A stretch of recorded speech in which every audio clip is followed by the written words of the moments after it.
Welcome back to my Cuphead Boss Analysis. If you haven't seen the last video, I analyzed all 19 of the extraordinary bosses in Cuphead's base game, giving each a grade and choosing my favorite death quotes as part of Pun Appreciation Hour. Today we're going through the delicious last course, analyzing the King's Gauntlet, the Angel and Devil, and all 6 of the full boss fights. Like with the last video, the final grades are often going to end up coming down to my personal opinion. To recap my grades, an F grade detracts from the game, D grades are disappointing but aren't detracting from the game as a whole, C grade bosses are serviceable, B grade bosses are solid bosses but have something holding them back, A grade bosses are the highlights you want to replay a game for, and the S grade bosses are those fights that won't leave your head. So, let's bring our Cuphead journey to an end.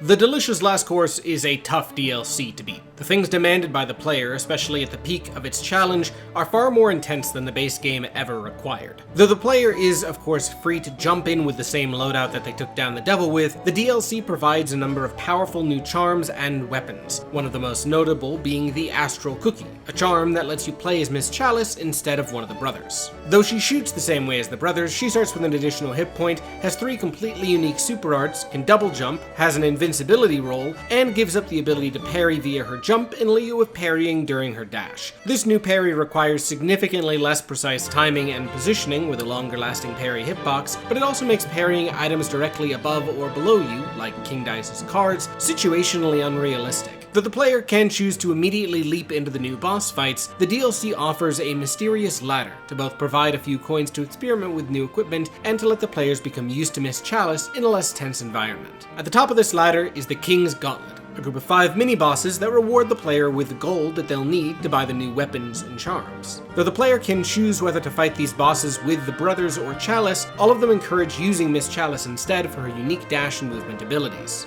Players are not able to shoot to attack or use super arts inside the gauntlet, meaning that the only way to deal damage is to parry the boss. Every boss in the gauntlet is themed on a chess piece, as the player works their way up to the final duel with the queen. Naturally, that means we begin with the pawns. 8 pawns rest at the top of the arena, doing a little wiggle before jumping down and running across the floor. Each pawn can be parried once, and once every pawn has been parried, the battle is over. Out of the 31 entries I'm considering individual boss fights, this is the simplest fight in the roster by a pretty wide margin, not ever requiring more than 1 or 2 tries at most. The pawns aren't here to challenge the player, they're here to introduce the concept of bosses being defeated via parries alone, allowing the player to get comfortable with the concept of the mini-bosses before the harder ones come onto the scene. Immediately as the boss begins, Miss Chalice is still easier to use here. Standing on the ground and dashing at a pawn coming at you is always going to be easier than timing your landings, especially once multiple pawns are dropping down at one time. That said, the pawns aren't a tall order on the brothers either, meaning they do struggle to push an uninquisitive player towards Miss Chalice. The only frustration in this fight comes when the last surviving pawn refuses to jump down. It never takes extremely long, but especially since the pawns are so simple, it means the fight drags pretty easily. The big issue here is that the pace of the fight is up to the pawns, not up to the player, which is contrary to the rest of Cuphead's design. Cuphead puts a lot of focus in terms of its design energy towards making sure that the player is able to control the pace of the fights, and the pawns are the first fight that really breaks that pattern. The pawns earn a low C grade. They do serve their role as a mini-boss, but they aren't interesting enough to sell the player on the gauntlet, and the fact that they take so much of the locus of control away from the player makes them not particularly fun to refight, even if it is a quick battle. Moving up the value of chess pieces, the knight comes next, and despite being the second of the batch, this has always felt like the hardest member of the gauntlet to me. Miss Chalice makes it much easier, with her double jump and fast dash parry being much more directly designed to punish the knight's attacks. Like the pawns, the knight cannot be shot at and needs to be parried 20 times. The knight is defensively focused, however, and can only be parried in the moments after he finishes attacking, taking the pace of the fight even more into his control than the pawns already did. The knight has 2 attacks that leave him wide open. The first is a dash across the screen that the player jumps over, giving an opportunity to parry during the dash and at the end of the attack. Second, he winds up into a huge upward swing, leaving the largest window to attack. His third attack has him do a quick stab up if the player is too close, and this is the attack that makes using Miss Chalice significantly easier. With the brothers, the window here is incredibly tight, whereas Miss Chalice can dash in right after and get a quick hit, even if your timing isn't perfect. But this leads to the biggest issue in the fight for me, especially when using the brothers. When you're close to the knight, he does the quick stab up, meaning the siblings have to keep their distance unless they figured out that precise timing. But if you keep too much distance, the knight will taunt you to come closer, and sometimes he'll follow up his taunt with a dash without the usual windup, which feels borderline unfair to dodge. Though there is a golden zone where the player can reliably keep the knight attacking them, there are a lot of attempts while learning the fight where it feels like the knight will just refuse to do any attack that leaves a clear opening. Before I figured out the exact timing for punishing the short stab, and would just let it go off, attempts would often go long enough that the song would end and then loop, something that never even got close to happening in the base game. With Miss Chalice being able to punish the short stab much more effectively than the brothers, it means that the entire fight is over faster and with less frustration on your first couple attempts. Especially since Miss Chalice can do her first jump during the taunt, which lets her avoid the occasional quick dash across the screen using her double jump. It just gives the player a lot more time to react. Design-wise though, this plays off the chess piece really well. The knight piece is, of course, traditionally a horse, so this is a horse dressed as a knight in the style of Horace Horsecollar, a classic Disney character who didn't quite survive the modern jump with Mickey's more well-known partners.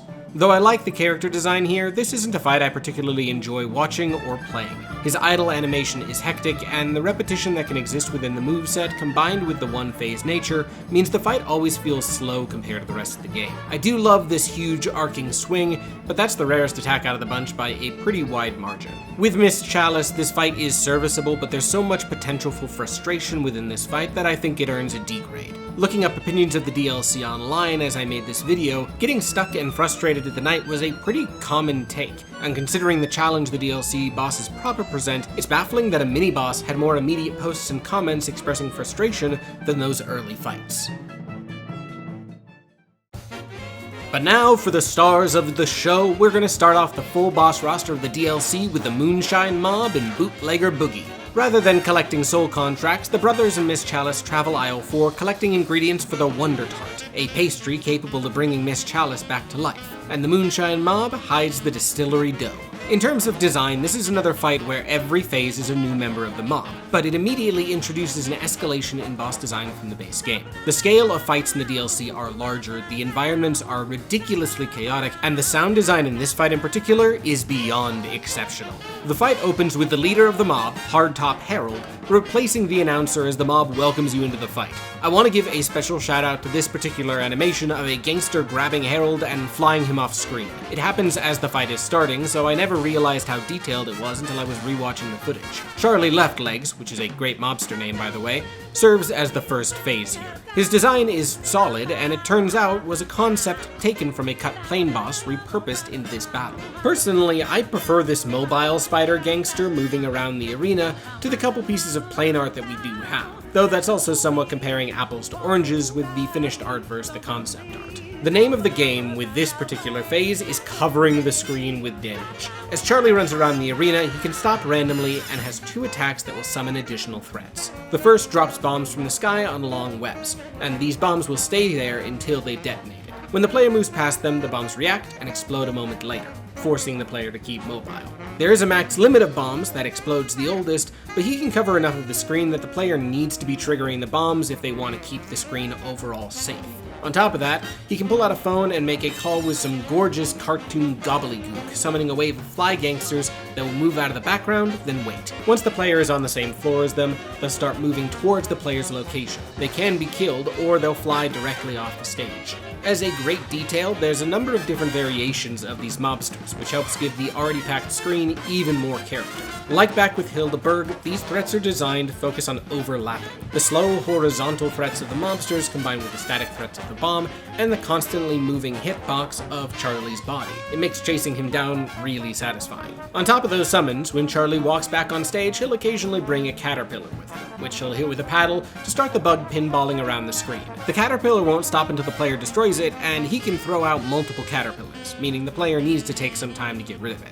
All three of these attacks provide very little immediate threat, but with all of them lingering, they overlap to create one of the most hectic arenas yet. On top of that, this phase has ant cops running into the arena, but they aren't actually shooting at the player. They're aiming at Charlie. They can damage the player, and their slow projectiles will usually miss Charlie, but they can damage the boss too. On top of that, Charlie has friendly fire on. The exploding bombs damage both Charlie and all of his mobsters. With all these overlapping attacks, the end result is the player chasing down Charlie as these lingering attacks start to stack up. Charlie is moving constantly and avoiding the attacks, but the player can set up bombs to damage him as part of the explosions. There's very few places that the player can go to be safe, which means they constantly need to be aware of where the attacks that are heading towards Charlie are as they're running away from the mobsters and setting off bombs constantly, while making sure to target down caterpillars. Learning to keep control of this screen is unspeakably satisfying.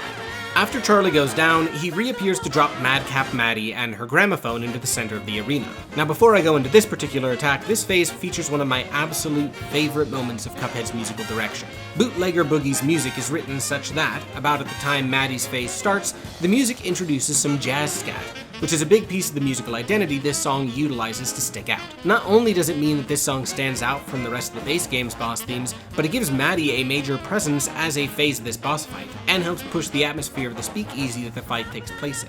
When you combine that with Charlie's phone calls making active sound, it makes the Moonshine Mob feel incredibly kinetic and immersive.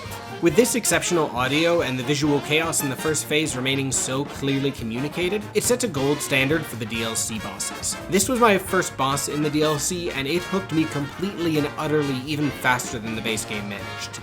Maddie's phase is pretty solid too. Another mechanic taken from the corpse of a cut boss, assumed to have been from the King Dice Gauntlet, Maddie dances back and forth on the main floor as a moving hurt box, dealing damage via contact, while the gramophone releases two sets of 3 musical sound waves, each a 120-degree angle away from the next to cover the arena.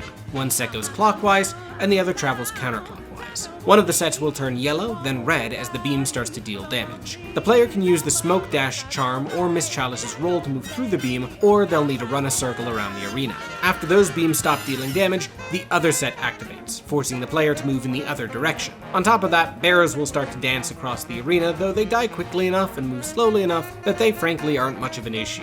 This kind of boss design accounts for Miss Chalice's existence expertly. The brothers can still dodge the beams both with and without Smoke Dash, but Miss Chalice's unique moveset and dodge methods pay off in a big way here. Boss design like this makes her inclusion within the DLC carry more value than if she was just an alternate or easy mode skin. Once Maddie's health is reduced, she falls backwards, which can deal damage and has killed me before she jumps back onto the gramophone while the biggest member of the gang, Sydney the Snout, reveals Harold under his hat and destroys the 2 bridges, turning the arena into a floor with platforms along the edge. This is personally the only phase that I'm not a huge fan of. Sydney starts to stick his nose out one side of the arena as a fake out a random number of times. Eventually, the nose sticks around and sticks a tongue across the entire screen.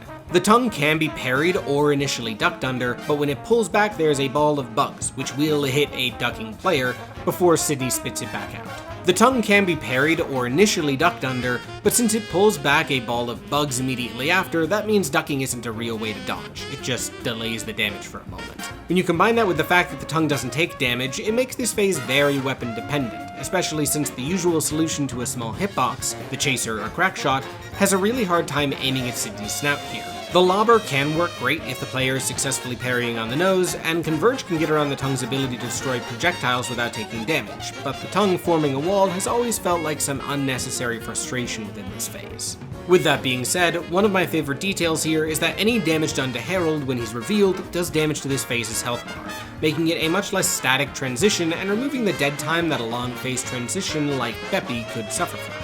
On top of that, the balls that Sydney spits back out, in addition to bouncing around the arena, are actually fights as the cops and gangsters beat each other up in dust clouds. It's a great little detail, and as you wrap up the third phase, the gangsters even have a unique knockout screen where they're stuck to fly paper.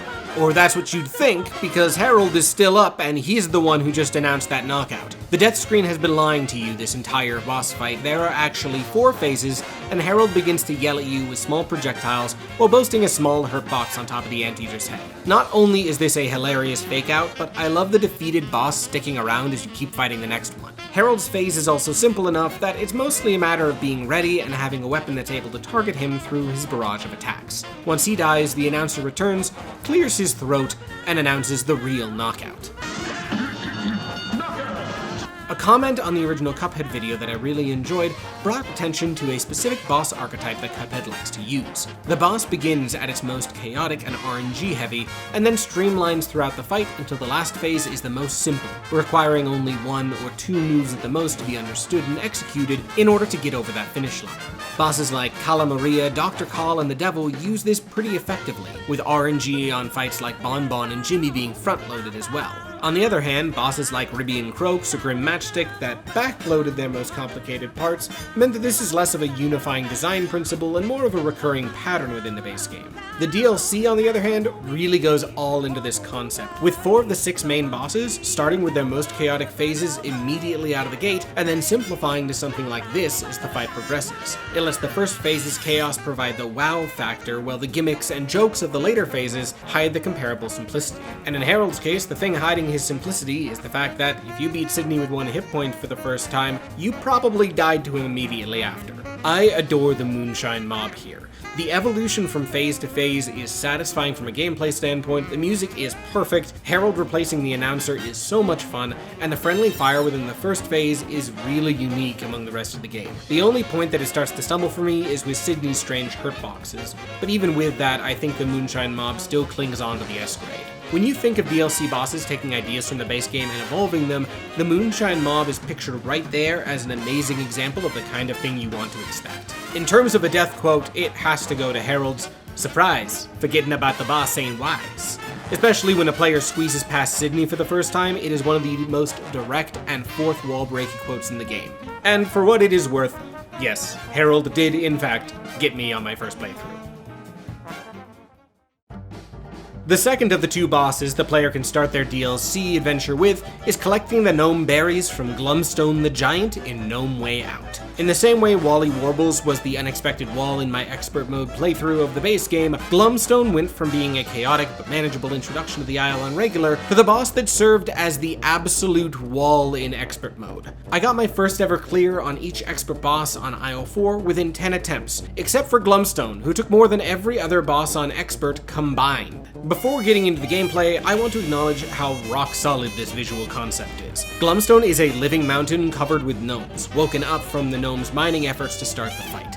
The exaggerated features and mountains on his back give him a great ugly yet charming look, and the mountains in the background each having their own faces helps with making Cuphead's illogical and cartoon world still feel deep and full. The gnomes add a ton of chaos and character to this battle as they supplement Glumstone's attacks with their own. On top of that, the snow on the mountain here is actually Glumstone's beard, with gnomes burrowing within it. Glumstone's fight focuses on overlapping attacks from 3 primary sources of danger in order to generate its challenge. The first of these threats are the gnomes. Whenever the player stands on the beard, the gnomes will pop up a moment later as damaging spikes, forcing the player back up onto the 5 platforms that serve as the player's safe space. On top of that, gnomes will occasionally burrow up from the beard, becoming active hazards that will shoot puffs of smoke in varying directions, adding even more chaos to whatever attacks are going on, and making it more difficult to escape onto the ground if you need to. Finally, a few gnomes will climb up the platforms with giant hammers, smashing the left and right sides, forcing the player to move around even more amid the already chaotic phase. The spike gnomes discourage unnecessary movement onto the floor below, while the other 2 gnome attacks both try to incite the player to keep mobile, or force them to take a moment to handle the mobs while they have a chance. The second source of danger is a lot more passive. Throughout the phase, these 5 platforms that the player are able to stand on will move around. At least one platform is consistently rising up or down, and platforms randomly disappear at certain health gates within this phase. Simple loses only 1 platform, regular loses 2, and expert loses 3 whole platforms. This means on expert, the player has a 50-50 chance to be on one of the platforms vertically moving up or down while they're dodging both the gnomes and Glumstone's attacks. Each of Glumstone's attacks themselves are also designed to take advantage of the player's limitations in terms of movement, becoming more dangerous as the phase goes on. First, Glumstone opens his mouth, revealing a duo of gnomes brewing something inside as gas clouds, all with faces, rush across the screen. I need to call out this amazing art direction here. The light from the magical pot is casting shadows within Glumstone's mouth in such a subtle but satisfying way. Some of the gas clouds are parryable, but even with the moving platforms, this is the least RNG dependent of Glumstone's attacks. Less platforms, of course, will always make it harder to find a good place to land, but this attack never traps the player into damage in any way that ever feels unfair. His geese attack, meanwhile, is my least favorite of the bunch, as it either poses absolutely zero risk, or leads to the worst situations possible for a player. Glumstone raises up a geese crossing sign and the entire top half of the screen is covered in damage. Even if there are multiple platforms, you can get unlucky with what platform decides to move up, and when that's combined with the speed platforms move and the chaos of the gnomes, it's pretty easy to expect yourself to be safe dodging off a dangerous platform, only to find that the platform you've dodged on is already moving upwards and you're taking damage again. Especially once there's only 2 platforms left, the player is effectively forced to jump onto the spike gnomes here. But the player's jump from the ground can hit the geese, meaning the player is tightly packed between 2 walls of damage, with there still being additional threats that they need to dodge spawning throughout. I found this could pretty easily slip into the more frustrating RNG territory. For his final attack, Glumstone grabs a bear from what I hope is his back pocket and drags it towards him across the screen.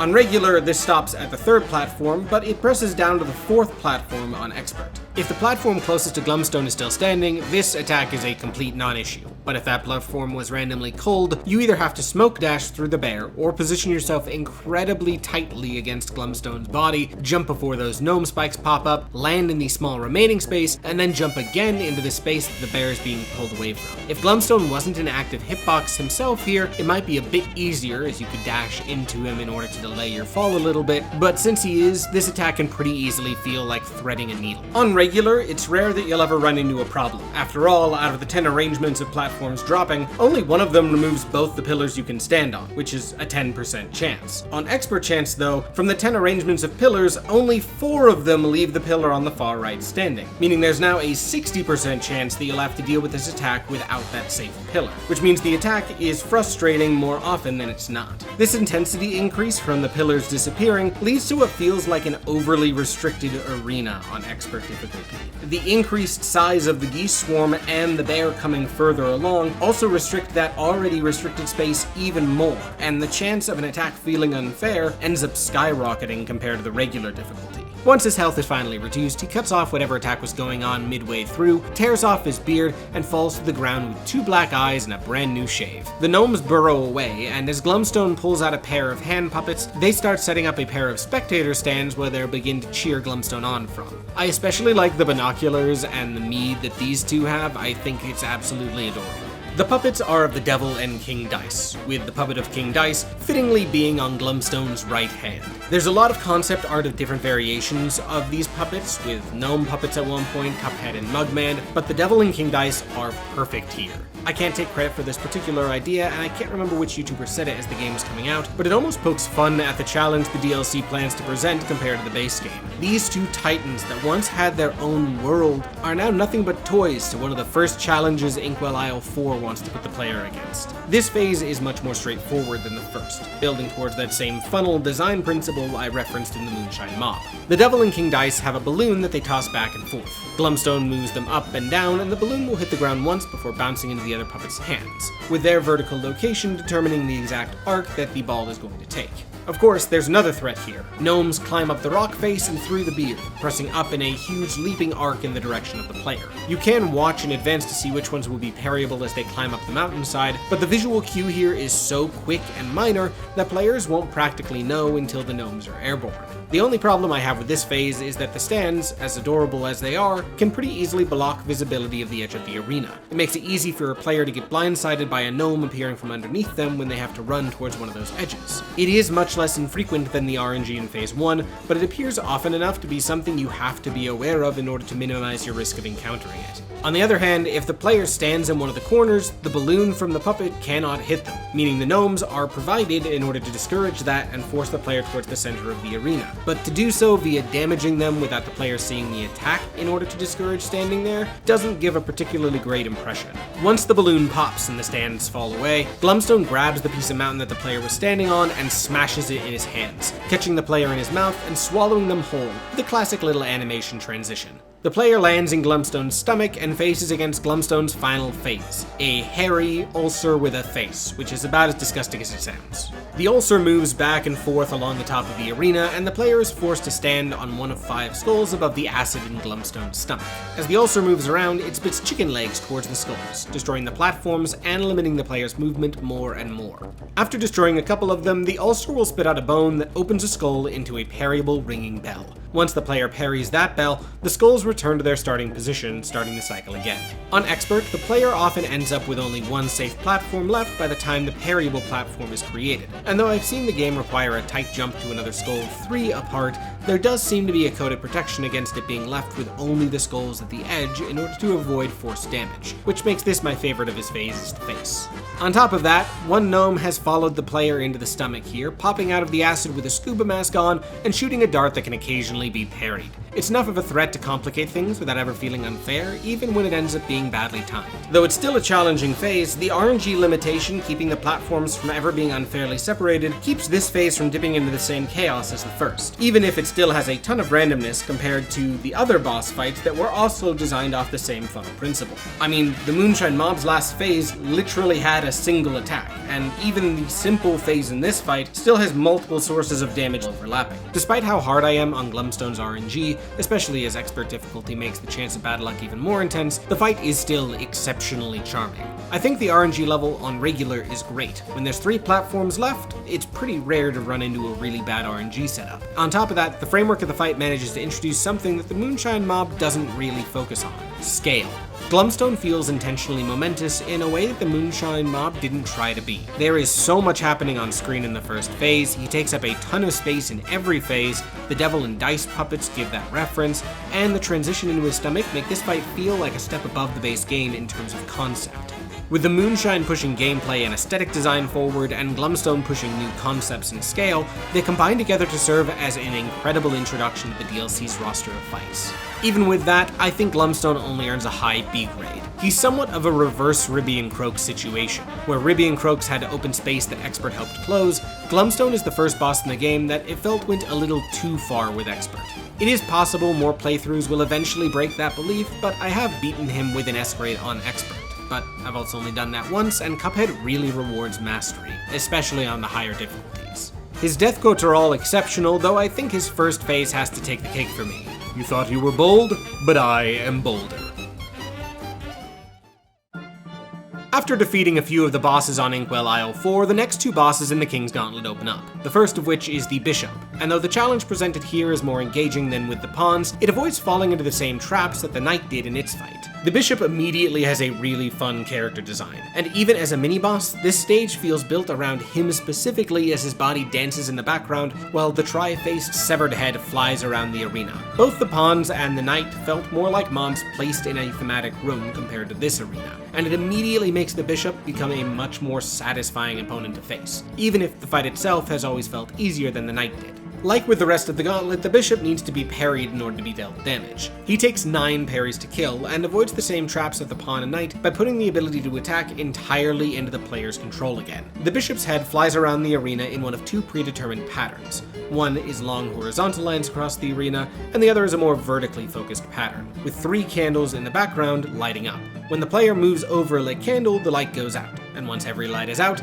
the Bishop's head can be parried. As the Bishop's head flies around, it spits out bells that will stay stationary for a moment and then head in a straight line towards the player's current location. Despite the fact that this fight is a loop of putting out lights and parrying the head, it never feels static. The Bishop's head will teleport away for a moment twice before reappearing and starting a new pattern, leading to a really satisfying rhythm and variation in the type of threat that the Bishop will output. On top of that, the head's general movement speed increases, more candles get lit with every hit, and the head summons bells more and more frequently. It leads to a feeling of the speed of the fight increasing to what feels like the absolute limit before the player lands that final hit. It's something a lot of other Cuphead fights haven't really tried to implement, and it's a boss trope that I've always enjoyed in simpler boss fights in other games. Increasing the speed in a single phase helps to give the fight a feeling of escalated tension, even when what's happening remains simple. On top of that, the victory screen is super charming here, with the bishop's face turning into a broken church organ, his teeth becoming keys, and his hat turning into pipes. The bishop in general has so much more character than the prior two pieces did, and that characterization makes it so the bishop was the fight that sold me on the mini-bosses in this gauntlet. The one minus here is that Miss Chalice is on a much more even footing with Cuphead and Mugman in the gauntlet that's designed to encourage utilizing her.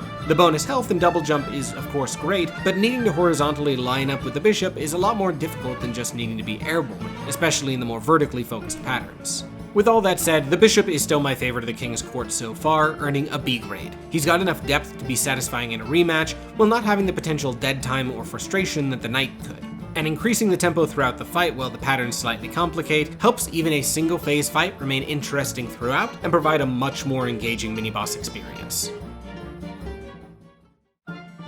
The penultimate boss of the King's Gauntlet, the Rook, continues the bishop's great work and manages to deliver another great single-phase fight. Designed as an executioner daydreaming of guillotine girls, the Rook attacks the player by sharpening his axe. As he sharpens, pink heads and skulls fly out towards the player, with the heads being able to be juggled when the player parries them. If a pink head hits the Rook, he takes damage. All the heads also get a diabolical grin as soon as the player parries them for the first time and they start heading towards the Rook, which does a great job characterizing what would otherwise be a pretty grim projectile. Uniquely, the Rook is the only boss in the game that takes more damage depending on where he's being hit. He has enough health to take 16 hits, but every parried object that hits his head counts as 2 hits. Though this is the most complicated of the damage methods between the 5 chess pieces, it's also my favorite. It is incredibly satisfying to master tossing these skulls back towards the Rook, and the impact of each hit feels massive here. On top of that, it focuses really hard again on encouraging utilizing Miss Chalice, as the horizontal dash makes it much easier to control the directionality of the heads to push them back towards the Rook. Unlike the Knight, who tried to encourage Miss Chalice by making it harder to fight with the brothers, the windows to punish aren't tighter for the brothers against the Rook. There just needs to be a lot more consideration on your positioning before and after your attack. Juggling the pink heads for a moment to position them so that Cuphead or Mugman can be better set to toss the projectile towards the Rook is really satisfying, and is also a little bit easier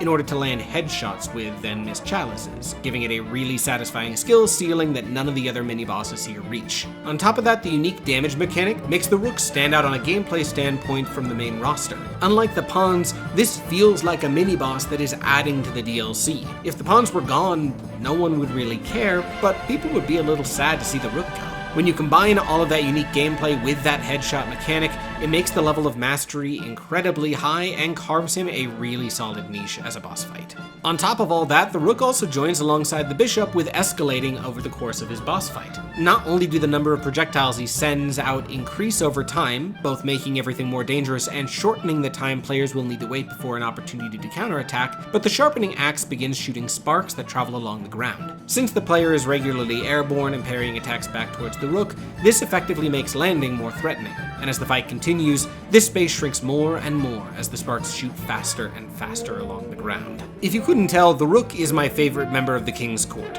The method to attack it feels like it can be genuinely mastered, and it utilizes that same escalation and tension throughout the fight to give the fight a really exciting tempo. Personally, I'm gonna give the Rook a B grade. I still prefer most multi-phase boss fights over it, but the Rook is the only one of the mini-bosses that compares with bosses that I'd otherwise consider above average within Cuphead. One minus within the King's Gauntlet of bosses, however, is that the music is all incredibly similar. The song that plays in every boss fight only adjusts slightly via instrumentation as you move through the mini-bosses, and by the time you've reached the Rook, it's very much started to overstay its welcome.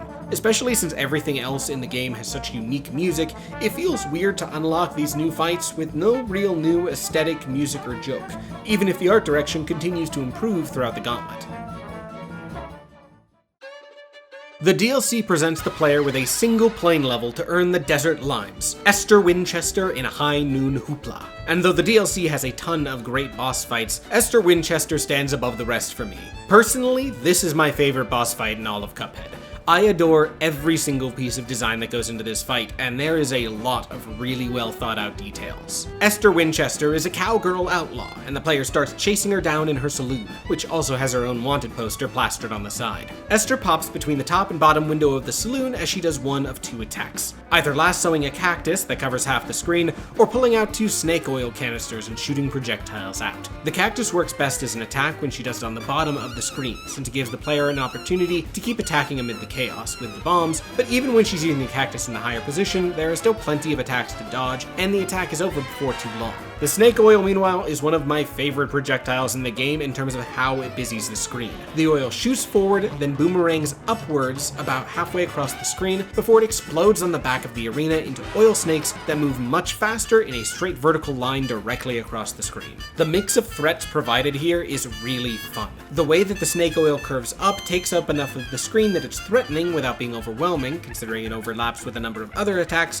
and the follow-up of the straight snakes provides a satisfying lingering threat, encouraging the player to either move to predict Esther moving ahead of these snakes, or it helps trap them in place as they try and chase her between the two floors. On top of this, flying horses fly out of whatever half of the screen that Esther isn't on and shoot a projectile that can sometimes be parried. If the player stops attacking Esther, these horses can be pretty easily targeted down, but the complication they add is, again, just enough to add chaos without being unfair. Finally, a vulture bandit, introduced flying into the background during the fight's introduction, will loop back around and drop a stick of dynamite that explodes into 2 waves of offset dynamite that moves back up through the arena. All of these attacks overlap to make a chaotic phase that walks the line of fairness perfectly. Something is always attacking the player, but everything is very clearly telegraphed with plenty of time and no way to trap the player in any particular place. Mastering this phase is just a matter of not backing yourself into a particular corner and being constantly on the move to prepare for whatever attack is coming next. On top of walking that line, Esther has so much personality. She has this chaotic and contagious energy even trapped within a house as she hoots and laughs throughout every single attack. And that only gets supplemented through the music and unique country-esque environment. High Noon Hoopla features a fiddle in its music, making it already stick out from the rest of the soundtrack, but it also introduces jazz yodeling.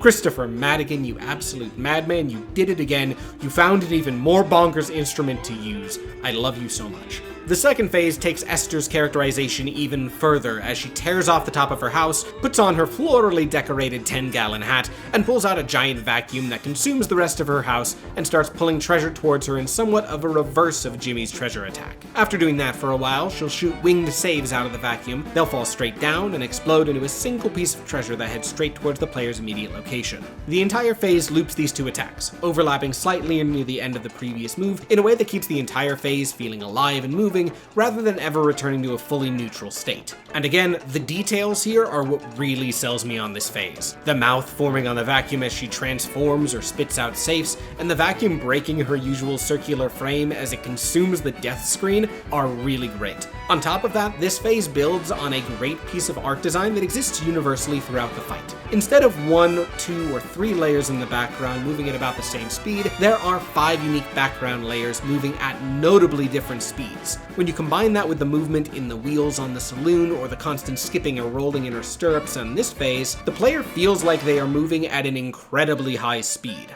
And that effect only intensifies as Esther's vacuum catches her foot, pulling her inside as it turns into a steam cooker. It explodes a few moments later, then reveals that Esther has been turned into a collection of sentient sausage links. This is one of my absolute favorite absurd transformations. She's still wearing all the same clothes here, but now they're ratted and ruined, with the notable exception, of course, of her big hat, which now sits on her back. On top of that, the moment that the cooker explodes, Esther beholds herself in a mirror before she just decides to continue the boss fight, which is just so charming. But the multi-layered background speed is used to an absolute maximum effect here. Throughout this phase, the player has to weave between cans of beans that unfurl in a random direction to cut down the player's mobility, but it's all part of an amazing visual trick. The player isn't in an auto-scroller in this level. These are not stationary obstacles, they're moving towards you, and they are moving fast.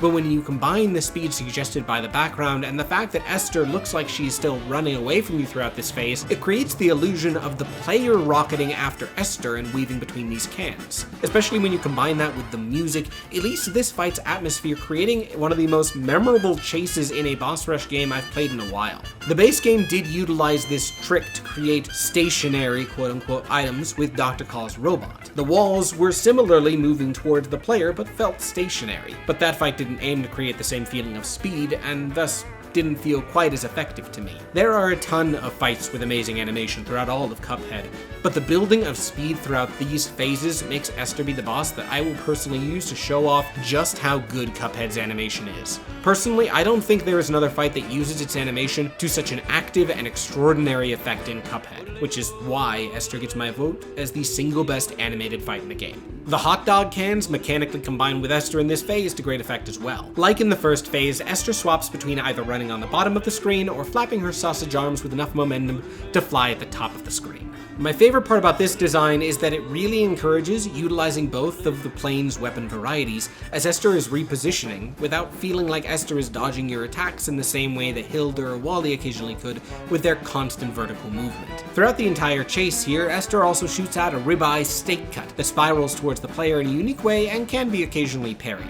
Like the first phase, the third phase here rides the line of keeping the player feeling like there's always something happening through its speed without ever feeling overwhelming by filling the screen in the same way that Dr. Calls sought to. After the third phase ends, Esther gets canned. She's 100% real beef after all, and the momentum and speed continue here, albeit with a slightly more bizarre attack. 2 strands of sausages burst out of the can, each moving up and down and overlapping in the middle. Each strand will occasionally miss a sausage, meaning the player has to weave up and down as they move through these small gaps amongst the 2 walls of damage. On top of that, the ghost of Esther spits out peppers from her permanent place on the can, which forms a wave of projectiles that pushes out, one of which is often parryable. Like Hilda Berg, this phase succeeds through mixing horizontal and vertical dodging in a way that creates an almost rubber band effect with the boss. The player is horizontally shifting forward and backward to reach the safe spots in the sausage links, but also needs to push forward through the peppers so that they don't need to worry about it as they're moving vertically. The end result is that the player pushes right up next to Esther, then pulls far away, then repeats that over and over throughout the phase. It's an incredibly satisfying rhythm, especially when she dies, and those sausages start to rise up out of the can as little angels playing banjos. Like with the Moonshine Mob in Glumstone, this is the same principle of design. The fight begins at its most chaotic, but by the last phase is built around a single, repeating attack that the player is forced to press against in order to reach that finish line. I don't think it's very much of a surprise at this point that I think Esther is an S-grade boss. A cowgirl being turned into sausages as the player takes her down is a great premise, and her characterization throughout the fight is some of the game's strongest. The music and art is Cuphead at its best, and every phase lands right in that perfect niche where it's chaotic and challenging without ever brushing against being unfair. Her death quotes are also extraordinary, with each bringing their particular phase home in a great way, but I have to go with the third phase and its triple pun. Let's be franks here, I'm your worst nightmare. Franks and worst are obvious puns, but a mare is a female horse, and she moves more like a horse in the third phase, so I think the nightmare pun is also intended. And though I still enjoy the battle, I'm not quite as big a fan of Mortimer Freeze, who guards the icy sugar cubes in Snow Cold Scuffle, as I was of Esther Winchester. Though all 6 of the DLC bosses are designed to be slightly easier to handle using Miss Chalice, Mortimer is the only boss where playing as the brothers feels like you're making the actively wrong choice. And though that creates some potential frustration, it also leads to one of the single most exhilarating phases in the game that shines really well when the player is playing as Miss Chalice. With that said, the first phase is not that phase. It's the worst of his phases by a pretty wide margin in my opinion. He flies down off his throne to face the players, doing this neat little ice skating leg spin as he catches his hat. It's a neat little animation, but the stretchy limbs as a concept never actually comes up again, which is somewhat disappointing. Mortimer spends the entire phase flying around, summoning projectiles and minions, then each of the other phases feature him using snow to form another boss on top of him, which has always made the stretchy limbs feel like a cut design concept that stuck around in the introduction. On a more positive design note, there is a great thematic connection that lasts throughout the entire fight, with the sun, moon, and buckets that seem to be the basis for his cult. On top of his cultists wearing buckets on their heads, there are huge banners depicting buckets surrounding the arena. Mortimer's second phase keeps a bucket on his head, and there's an attack in the third phase where Mortimer summons buckets as projectiles. There are also depictions of the sun and moon in the background of the arena, and the moons appear again in phase 3 as explosive projectiles, while the 8-pointed sun mirrors the 8-pointed snowflake that Mortimer uses as his vessel for his last phase. Mortimer's 3 tarot card variations also tie into this theming. He uses the sun, the moon, and the 3 of Swords. The sun and the moon are more obvious pulls on the themes happening here, but the 3 of Swords is actually pretty fitting for the DLC as a whole. The 3 of Swords in Tarot Arcana is often considered to foretell a low point, where all hope seems lost, particularly caused by betrayal. Considering the final boss of the DLC is a betrayal that leads to Miss Chalice not actually being able to regain her body, it ends up being a surprisingly topical choice of card for what the DLC is building towards. As I also mentioned, mentioned, Mortimer's first phase focuses on summons and projectiles while he flies around the top half of the screen. My first problem is how easy it is to bump into Mortimer here. Whenever the player fully jumps into the air, Mortimer will fly low enough that it's easy to get clipped by him, which gets frustrating when attacks start encouraging players to jump over them. Most frustrating are those aforementioned tarot cards, which are one of the only ways to get parries, if he decides that they're parryable. This is an absolutely miserable boss to S-rank, by the way. If you're playing as the brothers, jumping up and parrying a tarot card will often move you high enough that you can hit Mortimer, and I hit him enough that I swapped to Miss Chalice just to beat him on Expert rather than just to try to get an S grade. Her dash keeps the player low enough to the ground and comes out quickly enough that it leads to clipping Mortimer's hitbox significantly less while still getting in those parries. Plus, her shorter initial jump allows the player to be more vertically mobile against other attacks without risking hitting Mortimer in the same way the brothers do. His main summon within the first phase both punishes a player for being airborne and also encourages them to stay airborne or divide their focus. He opens his cape to immediately spawn 4 little ice figures that immediately have active hitboxes. The figures are shot diagonally downward towards the player where they embed into the ground, breaking free and wandering towards the player after a few moments. Depending on the weapon the player is using, these figures, like the jelly beans and bonbon, can be really hard to hit. And with 4 of them moving towards the player that need to be jumped over or destroyed, it ends up being a deceptively threatening minion attack. Finally, and somewhat uncharacteristically, Mortimer pulls a whale out from under his hat and smashes it down, covering around half the arena. As much as I feel like I'm missing the joke here, this whale does combine with the minions, especially in a great way, and by forcing horizontal movement rather than vertical movement, it leads to fewer moments where the player clips into Mortimer trying to dodge it. If Mortimer was a little smaller or had less attacks that lowered his hitbox into the player's jump height, I think I'd like this phase better than I do. On top of that, the background art of his cult does look great, but it's on a very short loop and doesn't have any real Easter eggs that gives it the same kind of staying power as the other backgrounds. Backgrounds like Ribby and Croaks provided another level of entertainment as you started noticing these details as they're moving around, and the number of unique poses in the stands for Glumstone kept the large group looking engaging at a glance, whereas the snow figures all feel completely identical to each other, even with the slight differences in their expressions. The second phase is Mortimer's coolest, and especially on Miss Chalice, is one of the most satisfying attack barrages to dodge. Mortimer rings a bell, surrounding himself with snow, and forming a huge snow monster adorned with a bucket. The best thing about this particular phase is that the attacks from the giant are both non-stop and will constantly overlap with the after effects of the attacks that came before. The main move is either rolling flat along the ground, forcing the player to jump over him, or leaping in an arc, forcing the player to stay on the ground. He repeats this rapidly a couple of times, but then combines that with other lingering moves to require a lot of quick positioning and thinking, which lets Miss Chalice's double jump do a ton of cool work. A short jump lets the player fall back under the snowman faster, while the double jump lets Miss Chalice dodge an attack and delay falling long enough to dodge the snowball as it rolls along the ground. On top of that, the snowman smashes his fists into the ground, creating a wave of blades that bursts up through the snow. On regular, the player only needs to position themselves between the blades, but the blades on expert are tall and frequent enough that a player needs to jump over them and dash. With their height and how many other attacks are happening at the same time, this is the only attack in this phase that I'm not a fan of, as it feels like it punishes the player for choosing either of the brothers rather than Miss Chalice. Again, her double jump gives you enough time to delay your fall or to dodge other lingering attacks at the same time that you're dodging this. The final attack transforms him into a fridge, setting up 2 sets of threats. The first are huge ice cubes that arc towards the player and then explode in 2 directions upon hitting the ground. They explode one more time into a total of 4 smaller ice cubes, but it gets really interesting as Mortimer releases 2 or 3 at slightly offset times in order to generate easy to predict but interesting combined patterns.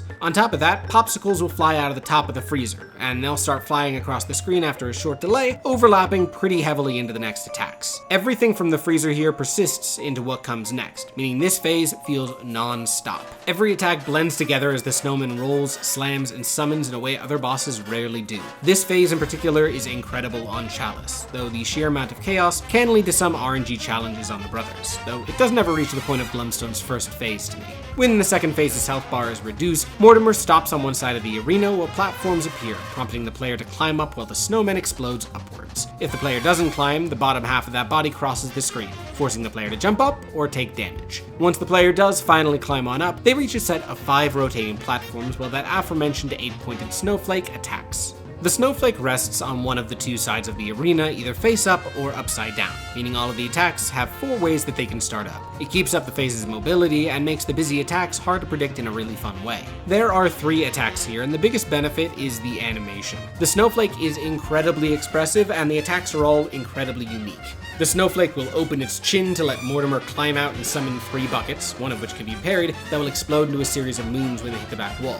This is another attack that really encourages utilizing Miss Chalice, as using the dash to parry the pink bucket is much more realistic than trying to time being airborne amid the rest of the attack. Next, he turns his mouth into an ice cream stand as a ghostly Mortimer flies around the arena, leaving a series of ice creams that all move straight across the screen to form an incredibly tight web of attacks, especially since the player can't find a safe space and stay there with the movement of the platforms. Finally, he turns his bottom half into a crank, squeezing himself until his eye pops out. It does a whole loop around the arena, both doing damage and releasing electric waves that create vertical walls the player has to make sure to not be on. Every one of these attacks focus on a simple motion happening quickly that gets complicated by the movement of the platforms, and the simple threats combining to be threatening have always been some of my favorite pieces of boss design. This phase is brutal and it's easy to have it spiral out of control, but I've always enjoyed weaving around all of these attacks, especially as Miss Chalice. Once he drops, Mortimer finally returns with a great defeat animation, as he's got a thermometer, a cold compress, and is shivering violently as he sits in his own hat. This is such a charming final defeat pose, and looks really good against the background especially.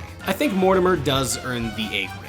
My biggest problem is how frustrating his attacks are to handle when you're playing as the brothers, but that same minus also helps to create one of the most satisfying bosses to face using Miss Chalice throughout the entire game. It's a polarizing boss, pun intended, that players either love navigating around or can't get over how different the tempo in this fight is than everything else. Plus, a weak first phase doesn't exactly help his case. In terms of death quotes, I think it has to go to that third phase, which references the Aurora Borealis in the background with "It's Aurora Boreal over for you."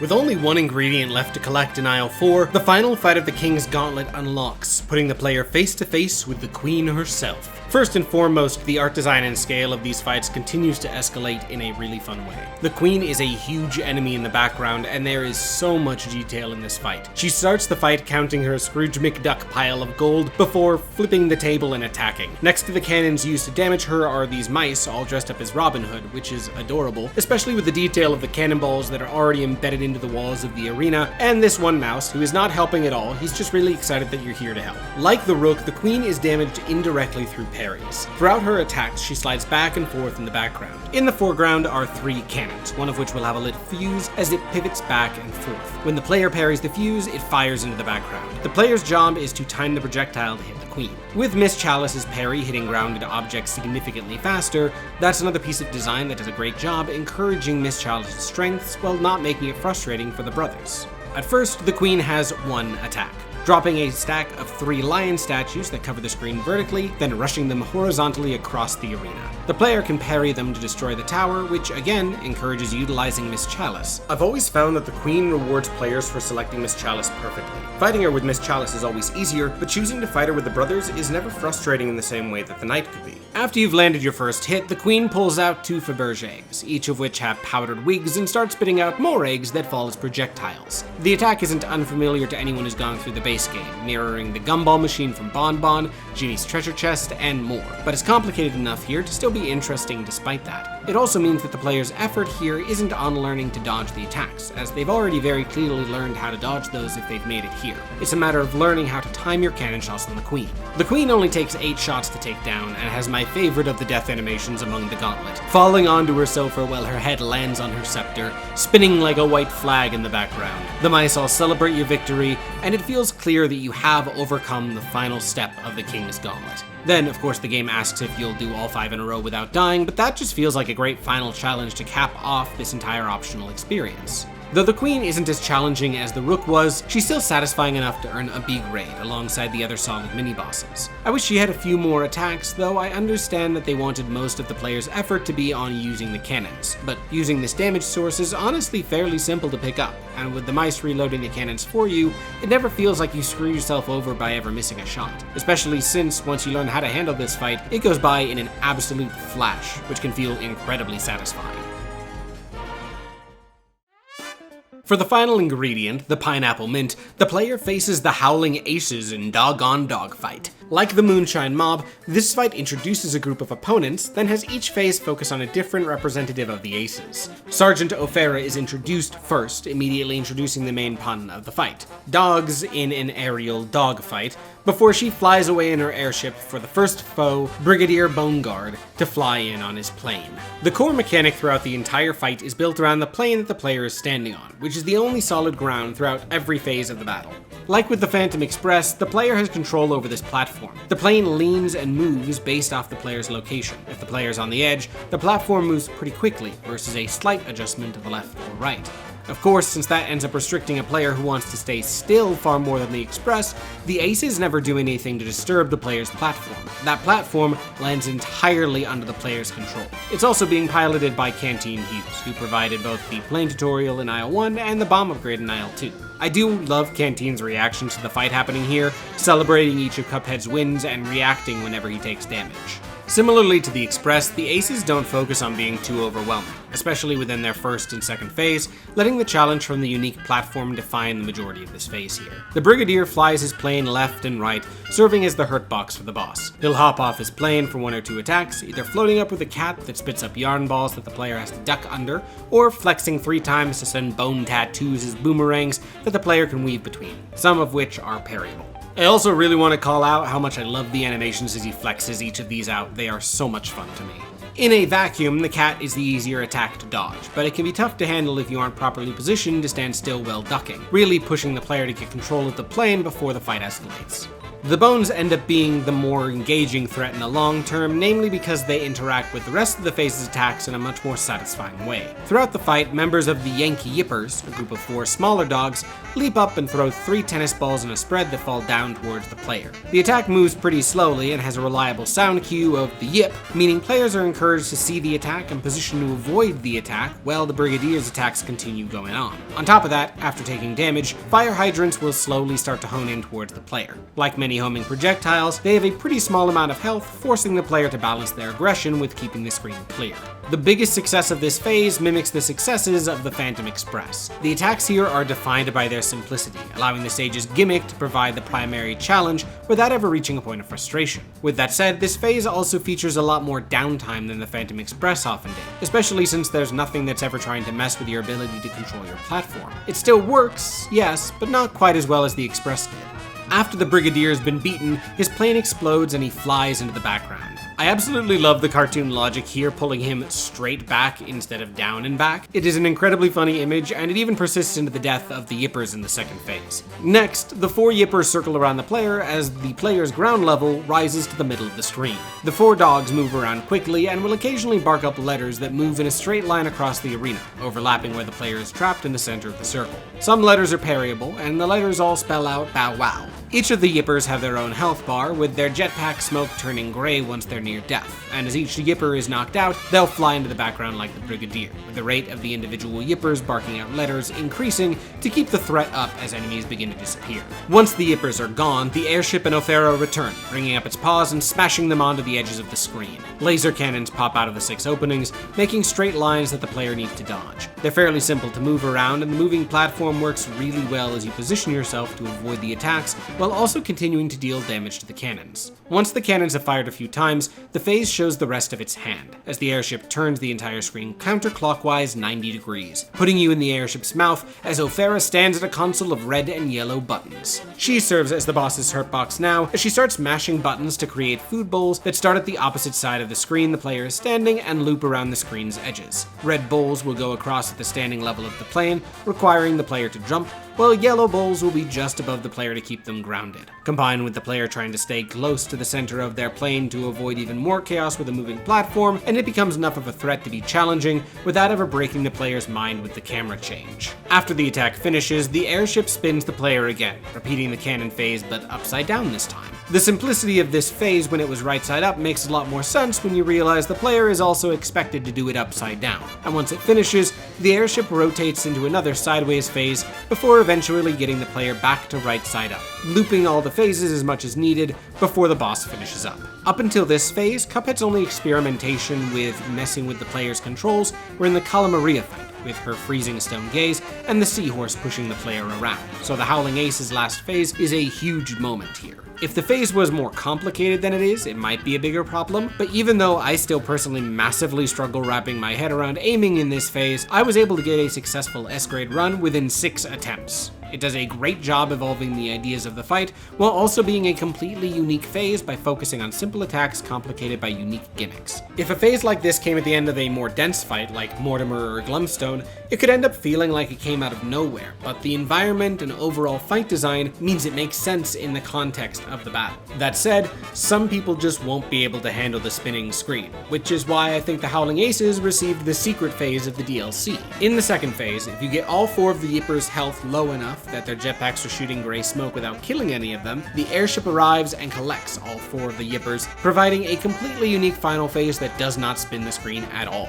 The unfortunate end result is that this secret phase is probably the least exciting of all the secret phases in the game, but there are a few neat details in here. The 6 gaps where the cannons would otherwise come from now have Ophera and the Yippers pop out, with Ophera wielding a dog toy that she uses to summon those fire hydrant minions from the first phase, while the Yippers throw the pineapple mints that you're here to collect. Initially, pineapples might seem like a weird choice for dog fighters to have, but here's a little history lesson. This is the MK2 grenade, often called a pineapple grenade, and these pineapples are designed to mimic those grenades. Pineapple grenades, used by the British in World War II, might also build towards another pun. Winston Churchill earned the nickname of the Bulldog during his administration, which makes British dog fighters just work as a pun. The grenades will either fall off the screen or explode into a trio of projectiles if the player destroys them first, emphasizing using the plane to dodge the grenades and watching your bullets carefully. As an interesting design choice, only Ophera actually takes damage here, which is why this one and only run of the secret phase takes as long as it does. The Yippers all flash like they're taking damage when they're hit, and tracking weapons can target them, which means that weapon selection is critical for this fight if you're planning on going down the secret phase instead of the main path. The game also doesn't really effectively communicate Ophera's status as the only real hurt box here. It feels like hitting any of them will work, but that's not the case. A secret phase is never unwelcome in Cuphead, but this one does feel somewhat practical, providing a way to get around the spinning airship rather than interacting with a mechanic in a unique way, like Jimmy's psychic move, seeing that you're tiny and making a tiny one instead of a full Cuphead, just isn't present here. The spinning airship is also a really solid climax even within the DLC, and it makes the boss feel unlike any on the roster, and the secret phase providing a way around it means that the boss as a whole loses a lot of the identity that it originally had. Though I'm decently hard on that secret phase, the boss as a whole still earns an A grade. I love the unique plane gimmick, and the spinning plane makes for a really great final challenge. It doesn't quite land as a gimmick for me like the Phantom Express does, but it's still more than a memorable fight. In terms of death quotes, I have to give it to the Yippers, who fall in line with the British military theme, "Affirm Roger Fox, affirm Roger Fox." Of course, these are using something similar to the phonetic alphabet to spell their real message to the player. Arf arf. The last of the mini-bosses in the delicious last course is the Angel and Devil, a cut phase from the Devil's boss fight, hidden as part of a questline to get one of the game's most unique charms. The rest of the roster of Cuphead can't really be missed. Every main boss is required, with the King's Gauntlet being the only optional content appearing on this list up until now. And with how much gold is rewarded and how clearly the latter is introduced to the player as they enter Isle 4, it's rare to see them completely skipped. The Angel and Devil, however, are very easy to miss. And I'd even gamble there are still people who have beaten the DLC and never even knew these two existed. The game does suggest to the player that there is a secret to find in the graveyard, but most of the secrets in Cuphead are unique skins, filters, or music variations rather than content. To unlock the Angel and Devil, the player needs to talk to the 3 characters on this award platform. There's a randomized series of dialogue that lets you know what gravestones to interact with first, second, and third, and some of these are really clever hints. For example, in this playthrough, I got 2 of the trickier ones to notice if you don't realize you're looking for a hint. My pals cheered me on, but I let them down. Left the race in third. Piecing together that this is telling you to interact with the bottom left grave third is just abstract enough to make sense once you figured it out, but not so abstract as to make it impossible to guess. Once you do, the brothers can choose to fall asleep in the graveyard, which draws them into the Angel and Devil encounter. As they load in here, the loading screen hourglass isn't dancing, it's dead. The concept of the fight combined with this unique entry gives it a really uncomfortable feeling. There's no title slide, no introduction, the player is just dropped directly into this match. But with that said, I can see why this phase was cut. It's simple, but managed to provide a decent challenge as the player learns a new muscle memory. The Angel and Devil will both shoot out fireballs, the third of which can be parried, or create a vertical wall that would theoretically need to be smoke dashed through. However, projectiles shot by the Angel are just outlines, and won't ever actually hurt the player. But when the player turns, facing a new direction, the angel and devil, and their active attacks, switch places. Wherever the player faces, that figure becomes the devil, and any projectile they shot or will shoot becomes real and deadly. That works both ways though. The angel always appears behind the player, and any dangerous attacks can become transparent by turning away from it. On top of that, there is a single cloud that floats in the arena with a lightning bolt below it. The lightning hurts the player, and since the cloud goes right to the edge of the arena, the player is encouraged to try to stay on the small floating space and forced to leap over it throughout the fight. The whole phase builds on top of itself to create a very thorough threat really well. If the player is on the cloud, they don't need to worry about the damage under the platform, but they need much more aerial precision, leading to them needing to turn around more frequently, meaning they have to watch both sets of attacks more carefully. The new muscle memory of turning back and forth in order to change attacks, however, feels so much different than the rest of the game, to the point that this being a second phase in the already longer devil fight would start to get really frustrating. It's more than just a change in the attack patterns or how to best deal damage. It completely forces you to reassess the very way that you move. It's great for a mini-boss with only a single phase though, so I'm glad it found a home here rather than staying on the cutting room floor. But the big draw of this fight is that the atmosphere is impeccable. The surreal, star-studded background and slightly rocking claymation devil skeleton in the background that the devil and angel are drawn into at the end of the fight, combined with not being in a level proper and the more unsettling than usual death quote of "wish you may, wish you might, your soul is now trapped in the night," all builds towards this really uncomfortable fight. And for a hidden boss fight, that's perfect. Hidden bosses that make the player feel like they found something they shouldn't are incredible, and I don't think anyone expected one in a Cuphead DLC. The Angel and Devil both earn a B grade. Like the other mini-bosses, they're limited in scope, making them hard to rate above most of the bosses proper, but the atmosphere goes a huge way to make this one of the most memorable fights in the game. You may have noticed that I haven't been mentioning the death quotes for any of the mini-bosses, and that's because I'm going to give my winner here. Though the Angel and Devil have the most effective quote for building their fight's atmosphere, it's also not a pun, so I'm going to give the pun instead to the Rooks. Beating you is pretty straightforward. All of the chess pieces have great puns, but this one is so, for lack of a better word, straightforward. After collecting the 5 ingredients to bake the Wonder Tart and bring Miss Chalice back to life, the player returns to Chef Saltbaker, heading into the dungeon that he keeps under his shop and realizing the truth. He does plan to bake the Wonder Tart, but he's not doing this for Chalice. He plans to gain full control of the astral plane and become extraordinarily powerful. And with 5 ingredients and consuming 1 disembodied soul, he is ready to make it. Thus, the final boss of the DLC, Chef Saltbaker in a Dish to Die For, begins. Before I go into anything else, I congratulated the devil on its feeling of finality within the base game. The scale of dropping into the depths of hell, the crying phase, and the reprises within his musical theme made it clear that he was the final challenge. But Chef Saltbaker, this sentient salt shaker is a genuinely threatening presence in the way the devil never was. And the fact that they made a salt shaker intimidating is a testament to their character design. Saltbaker's boss theme loses the joviality found in the rest of Cuphead's soundtrack, but manages to dance the line between feeling more intimidating with the addition of choral backing and organ, but keeping that frenetic energy that the game is known for,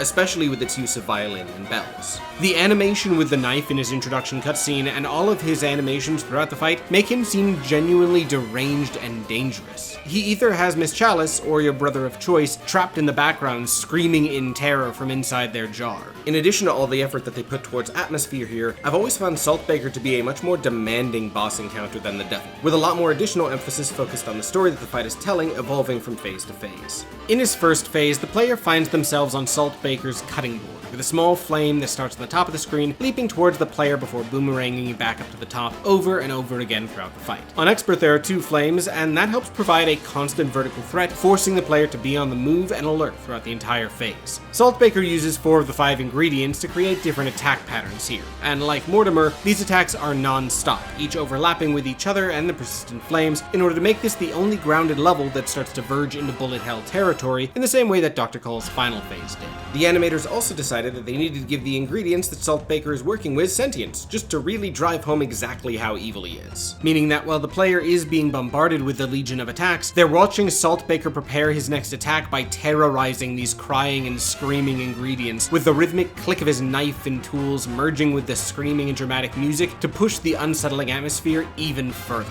To begin the fight, there will already be a pile of sugar or limes that Saltbaker sends towards the player right off the bat. For the sugar attack's full animation, Saltbaker pulls the icy a sugar cube onto the table, pulls off its cute little sailor hat, and then uses a chisel to shatter his prey before blowing it off to the side.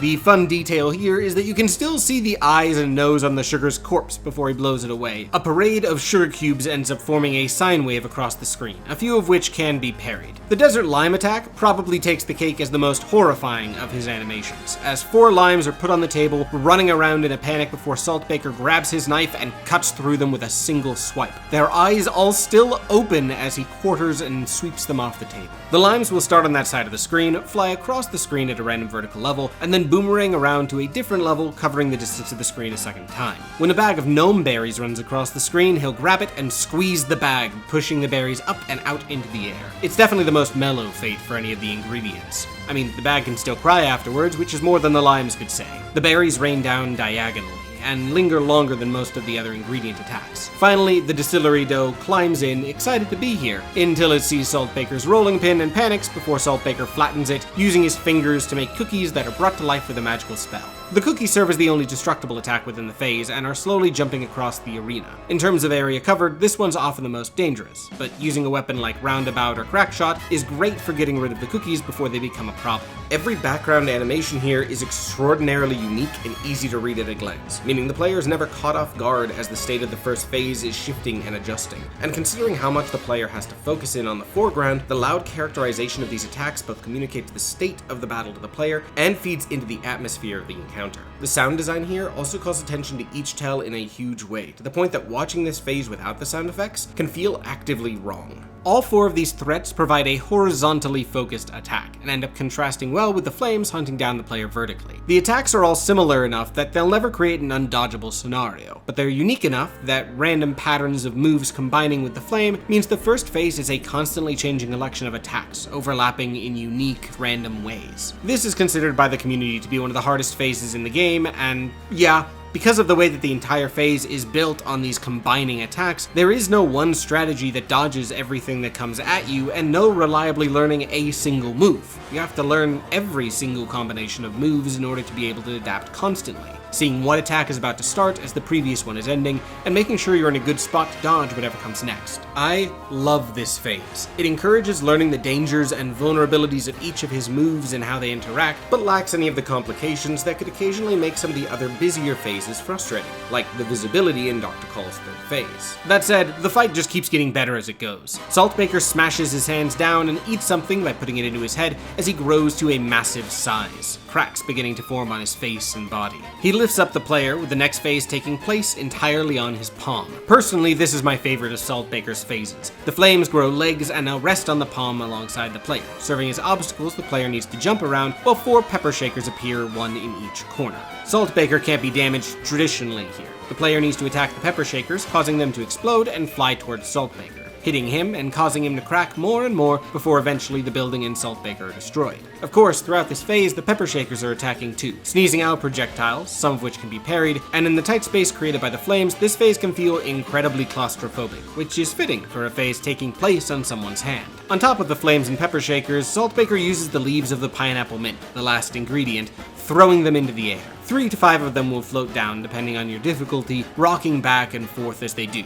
With the threats here being vertical, set on the ground, or homing towards the player, the phase really encourages horizontal positioning as you rush down the pepper shakers to slow down their assault and get through the phase. The giant Saltbaker also looks incredible here, and it accomplishes the same scale as the Devil's phase transition and Glumstone's eating of the player, especially with the new background of the bakery already half shattered by the fight thus far. If the fight ended here, it would already be incredible, but this is only the halfway point. Unlike the Devil, which built itself around one huge change, Saltbaker's body starts to shatter as the building collapses, moving the players to assault wastes with the trapped soul visible again. In the background is the shell of Saltbaker's body as the salt itself comes to life and forms an avatar of 2 dancing Saltbakers that will drop onto the arena, bouncing around while a saw blade, 2 of them on expert, rides along the ground. If the clones do bounce enough, they'll dissolve, and he'll create a new set to bounce towards the player. Even more so than other fights, Saltbaker simplifies as he goes. Learning this phase especially is not particularly difficult, and instead focuses on setting up the final spectacle of this fight and the DLC. As the clones melt away, Saltbaker rises up as a giant, made fully of salt, knocking the shell of his body to the side as he turns into a massive tornado.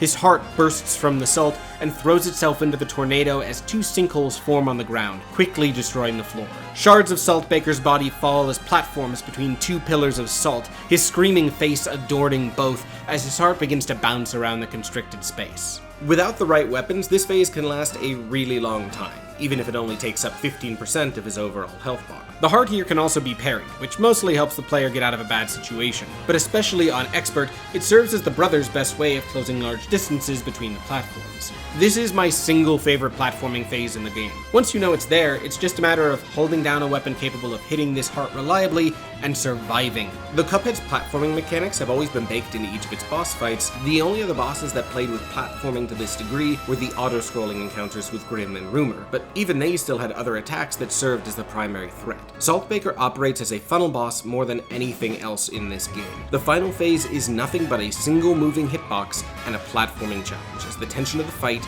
is drawn out into a single final question. Who dies first, you or Saltbaker? The first two phases are so overwhelming as you're learning this fight that by the time you've made it here, you are desperately hoping that this will be the time you finally make it through. It is so effective as a final boss and combines with the music in an unforgettable way. Chef Saltbaker is an absolutely astronomical final boss. His first phase provides a challenge unlike anything else in the game, but doesn't rely on any gimmick, making it a pure and honest test of your pattern recognition and how it's grown over the course of the game. His second phase leans in on the gimmicks of the DLC to focus on spectacle, but does so in a fast and easy to understand way with a gimmick that does not slow down the usual gameplay loop or add any randomness. The third phase is very much that setup, but the final phase is a stressful climax immediately understood by the player. And on top of all of this, his musical soundtrack is broken into movements, with each phase transitioning to sound more and more hopeful, as it starts as a dirge, singing the players' names, to an intense action piece, to an exciting build-up as you get that final release. To absolutely nobody's surprise, Chef Saltbaker is an S-grade boss fight. This is how you build a culminating boss fight. You utilize the funnel mechanics in order to make the boss easy to learn despite feeling incredibly complicated, and by building tension over the course of the entire fight via a combination of spectacle and the story as the bakery breaks away, it makes the entire fight feel like a culmination in a way that the devil, who did have a satisfying finish with the crying, didn't quite achieve. For his death quotes, I have to give it to his final phase. The mark of my salinity shall scar thy fired glaze. Not only does it sound insanely evil, but with his body dissolved, salinity is a great way to pun off the fact that he is fighting you with just his heart, but it's also one of a small selection of quotes that pokes fun at the cup's nature as, well, cups. And with that, we've come to the end of our Cuphead journey. But before we're done, it's time for the official Cuphead pun ranking. Before I rank them, I did want to make two corrections. I don't play many fighting games, so I didn't notice two references. Ribby and Croaks' You Went For Broke and Now You're Croak references the Go For Broke Street Fighter 3 intro, and the Devil's Anyone Who Opposes Me Will Be Destroyed is a direct quote from M. Bison that's appeared in a number of games and other films. So with that said, here's my ranking of my favorite of each Cuphead boss's death quotes. I have the perfect equation to hinder your evasion. Fitting, isn't it? I'm a blimp, you're a wimp. Sorry, I didn't mean to put you in the hot seat. Extreme pollination and total domination. How's the jaw, old chum? Anyone who opposes me will be destroyed. Even without my feathers, you're in for stormy weather. Surprise! Forgetting about the boss ain't wise. Monkey see, monkey doom. What a glorious night for me to bring the fright. The mark of my salinity shall scar thy fired glaze. This tank is the ultimate weapon. You will not win. You went for broke, and now you're croaked. Holy mackerel, is that your best effort? Why'd the clown drive over the cup? He wanted to crack him up. Dominate and bominate. That's how I be. Beating you was pretty straightforward. That beating was for free, no strings attached. You thought you were bold, but I am bolder. I'm very smashing, even in grave situations. It's Aurora Boreal over for you. Affirm Roger Fox. Affirm Roger Fox. I'm lean, mean, and full of beta-carotene. Let's be franks here, I'm your worst nightmare. Good riddance, go away. It's time for my soliloquy. Here's the final ranking of the Cuphead bosses in general. The bosses in Cuphead are so exceptionally designed. Almost 2/3 of the bosses in Cuphead earned an A grade or higher, with only 6 out of 25 full bosses below an A grade. One thing I've always wanted to try when it comes to these boss ranking videos is doing a community ranking afterwards. In the description below, you'll find a link to a Google form that just runs over, hey, what's your favorite boss, what's your least favorite boss, and what would you rank every boss on a scale of 1 to 10. Thanks for joining me through these 2 videos. These were some of my absolute favorite analyses to make, and I learned a lot about the game as I scripted these videos. Outside of the community ranking, my next video is probably going to be on Lies of P. Depending on how fast I do get through the DLC, I may or may not include it in that first video, but that'll be the next big essay coming on out. So, I hope to see you in the next one. As his body dances in the background, either long horizontal lines across the arena, or Faberge. How do you say Faberge? I looked it up and I wrote it in the script, but I don't know how you say Faberge. And then has each phase focus on a opponent's representative. Why is that so hard to say? On a different representative. Whew. Similarly,